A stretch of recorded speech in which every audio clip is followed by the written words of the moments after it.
Bumili ako ng materials para gumawa ng gin na bouquet. Medyo ngongo ako ngayon kasi meron akong sipon at ubo. So habang nag-aantay ako ng turn ko sa check-up ko, nag-CR muna ako at nadaanan ko yung bilihan ng alak. Nakita ko dun yung bouquet na naka-display pero alak siya. So nakuha ko yung idea na yun dun. Thank you so much. Nakalimutan ko kung anong pangalan ng store. Umaga pa lang kasi nag-iisip na ako kung anong ireregalo ko kay JR. At sakto, pagkatapos ng check-up ko, hinatid ni JR si mama sa dental clinic kung saan nag-work si mama. Kaya naman ako, pinaglakad na nila ako pa uwi kasi nga, kailangan kong maglakad-lakad. Sabi ni doktora, naninigas daw talaga yung tiyan ko at kailangan ko ng more water kasi mahirap kapag ganito yung laging situation. So, pinaglakad nila ako pa uwi. Tapos, dumiretso muna ako ng Watson para bumili ng gamot at tsaka na ako bumili ng mga material. Bumili na rin ako ng pangregalo kay mama. Bumili na rin ako ng gin at Nestea. Syempre, ako mamimili ng juice. Decision ko to.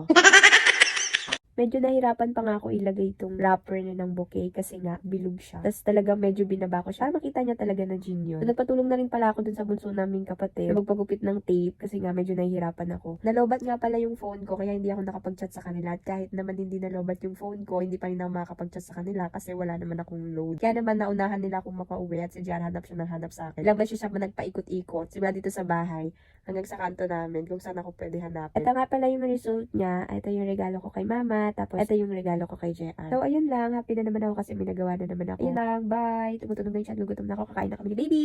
Bye!